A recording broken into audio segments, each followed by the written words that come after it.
Bonjour, je vous mets aujourd'hui le corrigé de l'exercice numéro 3 qui est tombé le jour 1, centre étranger. Donc la première question vous demande de donner les coordonnées des points I, J et K. Donc faites attention quand on vous demande les coordonnées. Donc il faut faire attention à l'origine du repère et les vecteurs unitaires choisis. Donc ici les vecteurs unitaires choisis sont AB, AD et AE. Donc vous allez projeter vos points par rapport à cette base. Donc le point A, c'est l'origine, on aura 0, 0. Le point I, donc on aura ici en le projetant, le point I n'aura qu'une coordonnée suivant AB, ça sera 1 demi. Suivant AD, on aura 0. Et en hauteur, il est à 1. Il en est de même pour J, la même façon de faire, 1 demi et 1. Pour le point K, il me semble aussi, on va le donner. Donc le K, il est où? Il est là. Donc suivant AB, j'aurai 0. Suivant AD, j'aurai aussi 0. Et en hauteur, j'ai 1 demi. On vous demande de calculer le produit scalaire AI fois AJ. Donc je sais que AI, produit scalaire AI fois AJ, est égal à, par définition, XAI fois XAJ. Vous mettez tout, hein, vous mettez les formules, vecteurs, plus YAI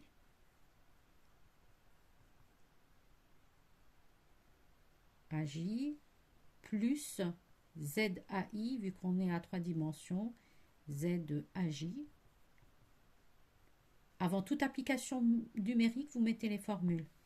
Puis après, je calcule, vous mettez tout sur votre feuille, pas de brouillon par rapport à AI, vous avez des points, donc AI, vous mettez XI moins XA. Moi, je vais faire vite, mais vous le faites. Vous mettez tout sur votre copie avant toute application numérique, hein, je répète. Hop, AJ de même. Une fois que vous avez mis les formules, donc j'obtiens AI égale, donc le vecteur AI égale à 1 demi, 0 et 1. AJ, 0, 1 demi et 1. Le produit scalaire AI-AJ sera égal à 1, après le calcul. Puis après, on vous demande d'en déduire la mesure du cosinus, plutôt de l'angle, la mesure de l'angle qui existe entre AI et AJ. Donc par définition, un produit scalaire est aussi égal au module de AI fois module de AJ, cos l'angle A, donc l'angle qui existe entre les deux vecteurs. Donc le module de AI, c'est la racine carrée. On va faire la même chose hein, avec AJ et AI. De chaque, donc c'est la racine carrée du carré de chaque coordonnée. Donc j'aurai AI au carré 1 demi au carré, plus 0 au carré plus 1 au carré. De même, j'aurai 0 plus 1 demi au carré plus 1 et j'obtiens racine de 5 sur 2 et racine de 5 sur 2. Puis après, on a une équation à résoudre pour trouver l'angle. Donc d'une part, j'ai le produit scalaire qui est égal à 1 et d'une autre part, j'ai le produit scalaire qui est égal à racine de 5 sur 2 fois racine de 5 sur 2 cos l'angle demandé. Donc là, j'aurai cos IAJ qui est égal à 4/5.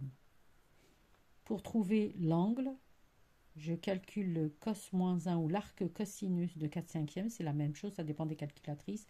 Et là, au dixième près. Je pense qu'on nous le demande au dixième de degré. Donc là, j'aurai 36,8, 169, donc 36,9 degrés. On vous demande de démontrer que le vecteur cassé est un vecteur normal au point A et J. Donc pour cela, il faut démontrer que le vecteur cassé est normal à tous les vecteurs qui constituent le plan AIJ. Donc les vecteurs qui le constituent, c'est AI, AJ et IJ. Donc vous allez calculer le produit scalaire de AI avec KC, AI, AJ plutôt fois KC, et IJ fois KC. Donc moi je l'ai fait et le produit scalaire, ces produits scalaires donnent 0. Donc la même méthode, XAI fois XKC plus YAI fois YKC, etc. Donc on a bien un produit scalaire nul à chaque fois. Le vecteur KC par contre, vous calculez bien sûr avant ses coordonnées, les coordonnées du vecteur. Et les coordonnées du vecteur cassé, alors le vecteur cassé sont, je vais vous les donner, 1, 1 et moins 1,5.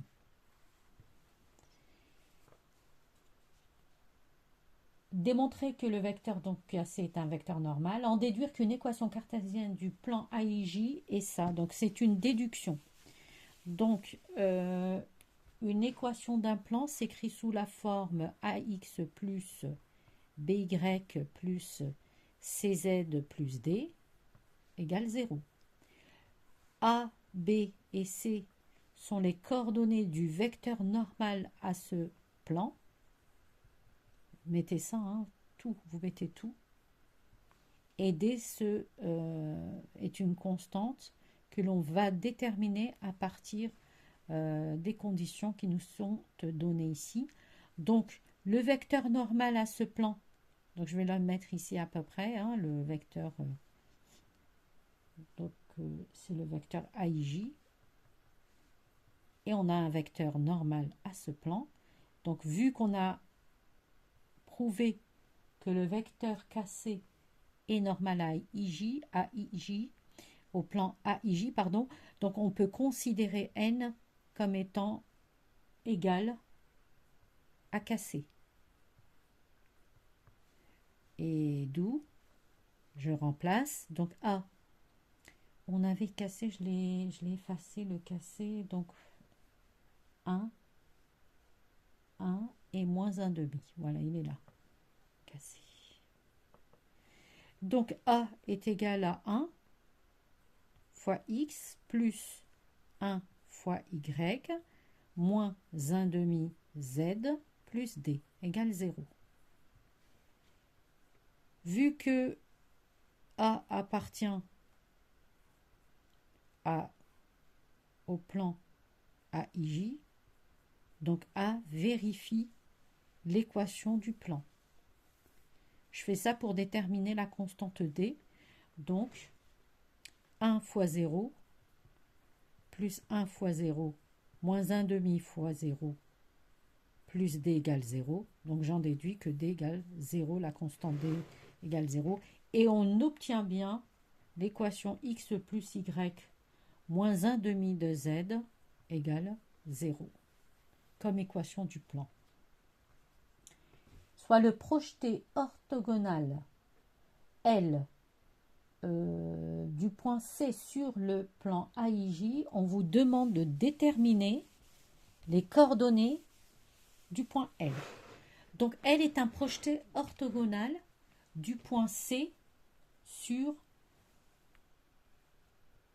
le plan AIJ. Voilà, hop. Donc vous pouvez faire ça. Donc il est là, L. Donc L est le projeté orthogonal du point C sur ce plan-là que je vais mettre en à peu près. Donc on vous demande de déterminer les coordonnées du point L. Donc je sais que L appartient à la fois au plan AIJ et il appartient à la droite, donc CL. Donc, qu'est-ce que je vais faire? Je vais déterminer la droite, une équation paramétrique de la droite CL. Je vais déterminer, plutôt, j'ai déjà l'équation de notre plan et je vais effectuer une intersection du plan, un calcul pour obtenir le point d'intersection du plan avec cette droite. Donc, dans un premier temps, je sais que la droite L, ici, donc, elle est dirigée par le vecteur LC. On peut aussi dire que son vecteur directeur est parallèle au vecteur normal cassé, puisqu'on a vu qu'il était perpendiculaire au plan. Donc je vais utiliser tout ça pour déterminer l'équation paramétrique. Donc, un vecteur directeur de LC, je vais le considérer comme étant cassé. Donc j'ai AT plus BT CT plus X0, Y0 plus Z0. C'est ça l'équation paramétrique d'une droite. Donc en particulier LC, donc elle a un vecteur directeur qui est que je peux considérer comme étant cassé vu qu'ils sont collinéaires. Donc j'aurai rien de plus facile en fait. J'aurai 1 fois T, 1 fois T moins 1 demi fois T. Le point C est un point qui appartient à cette droite. Donc là, les coordonnées du point C, c'est 1, 1, 0. Donc j'obtiens X0, Y0, Z0. C'est un point quelconque qui appartient par contre à la droite. Et le seul point que je connais, c'est C. Donc je vais l'utiliser. A et G0. Donc ça, c'est l'équation paramétrique de la droite LC. Maintenant, le point d'intersection de cette droite avec le plan va nous donner le point L. Donc il suffit de remplacer X, Y, Z dans l'équation paramétrique, plutôt dans l'équation du plan que j'avais trouvé tout à l'heure, et de chercher le T, le remplacer après dans l'équation et on a les coordonnées. Donc on y va tout doucement. Donc X, je le remplace par T plus 1, Y par T plus 1, et Z, moins 1 demi, par moins 1 demi de T. Et ça, c'est égal à 0. Donc, je cherche le T.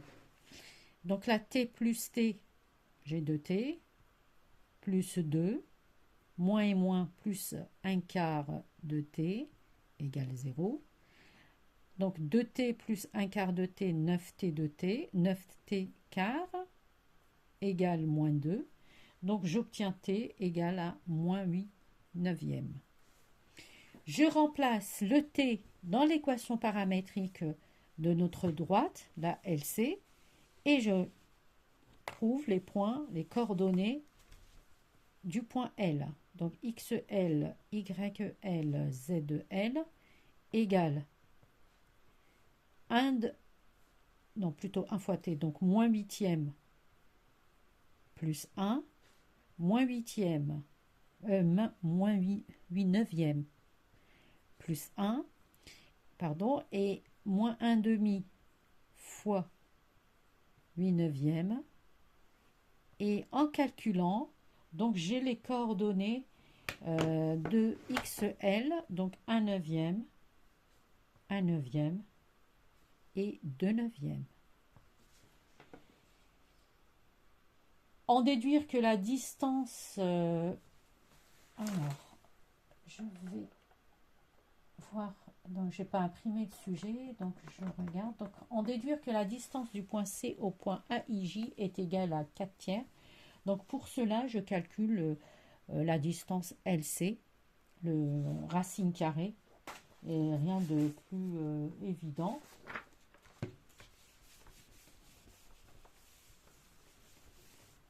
Donc, la distance, c'est LC. En plus, c'est la distance la plus petite. Donc, j'ai XC moins XL au carré plus YC moins YL au carré plus ZC moins ZL au carré. Et là, j'obtiens 4 tiers.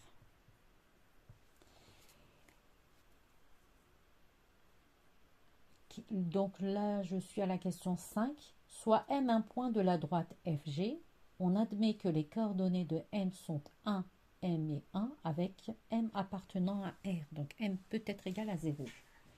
On vous demande de démontrer qu'une représentation paramétrique de la droite IM est.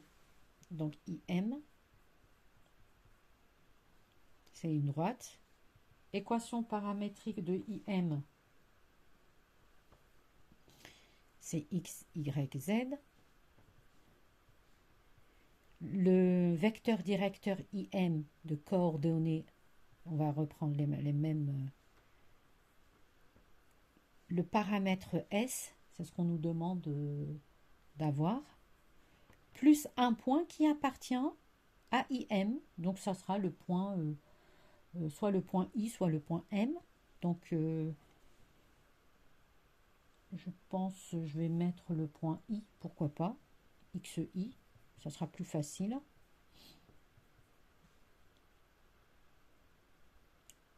Bon, eux, je pense qu'ils veulent que je mette...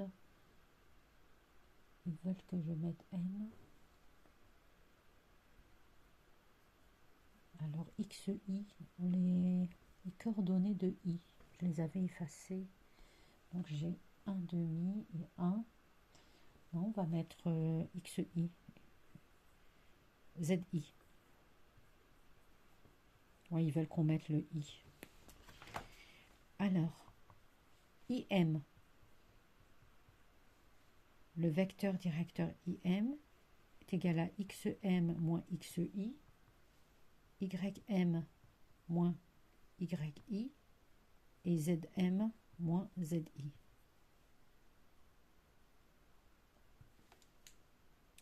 Donc XM ici, XM, on nous dit que c'est 1, XI, c'est 1 demi, YM, c'est M. Ouais, M. Je vais le mettre ici parce qu'à chaque fois.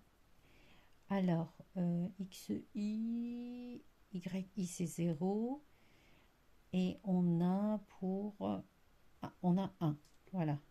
Donc, IM est bien vecteur directeur de la droite IM avec des coordonnées 1 demi M et 0. Et on retrouve bien la représentation paramétrique recherchée. Donc, j'ai bien X, Y, Z. Vecteur directeur 1 demi de S, M, S, 0 fois S. Le point I qui appartient à la droite. De coordonnées, donc j'avais bien 1 demi, 0 et 1. Et on retombe bien sur... On retrouve bien l'équation demandée au 5A. Peut-on maintenant affirmer que... Alors, peut-on affirmer que les droites IM et KC sont coplanaires, quelle que soit la valeur de M? Donc, si on veut que IM et KC soient coplanaires, il faut qu'elles appartiennent au même plan. Donc, elles vont être soit séquentes, soit parallèles. Donc, si elles sont séquentes, donc on va chercher le point d'intersection et on cherchera les conditions pour qu'elles le soient. Et si elles sont parallèles, ben, on va on va chercher la condition pour que les deux vecteurs directeurs soient parallèles, soient collinéaires, donc. Et on va avoir les conditions de M. Donc 1, on va commencer à étudier le cas où nos droites se coupent, sont séquentes. Donc elles sont séquentes à condition que donc x 1 demi de s plus les coordonnées sont les mêmes. Donc là j'ai ms et là j'ai 1. Ça c'est pour LC, plutôt IM. De la droite cassée. Donc je pense qu'on avait déjà on avait déjà...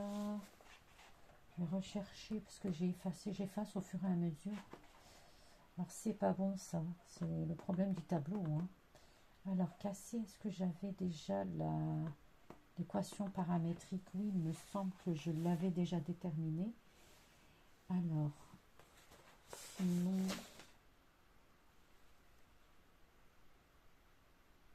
Alors, cassé, je ne sais plus si je l'ai ou pas. Je suis désolée. Mais je dois retrouver... Sinon, je vais la retrouver, le cassé. Alors, je vais le refaire. Hein. Cassé. C'est dommage parce que je pense l'avoir fait. Quelque part.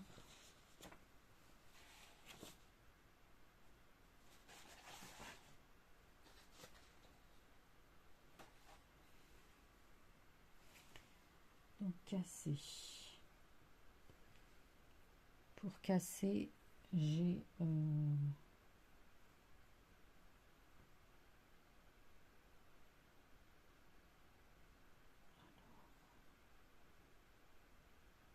non, je pense que je vais le refaire parce que là je trouve plus le calcul. Ah, c'est dommage. Bon, ça va pas prendre beaucoup de temps. Vecteur directeur cassé. A, B, C. Je prends le paramètre T et je prends un XC plus YC plus ZC. Alors, cassé, par contre, je l'avais. Ça, j'en suis sûre et certaine d'avoir calculé cassé tout à l'heure. Ouais. Alors, cassé, je vais encore rechercher dans mes papiers si je le retrouve. Donc, j'ai 1 et moins 1 demi. Et j'obtiens x, y, z. Donc t et moins 1 demi de t. Et c, j'avais le point C. Donc c'était 1, 1, 0. 1, 1 et 0. Donc là, je vais calculer le point d'intersection de IM avec KC. Comme ça, je trouve les conditions du paramètre M. Donc, je le remets ici. 1 demi de S plus 1 demi égale T plus 1. MS égale à T plus 1 aussi. Et 1 égale 1 demi de T. Donc, il ne faut pas que je perde tout ça. Donc, je vais le remettre ici.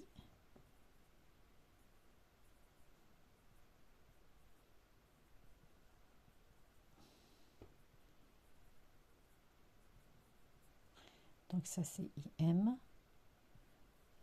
Et là, puisque j'aurais besoin encore de... Donc là, c'était quoi? C'était cassé, pardon.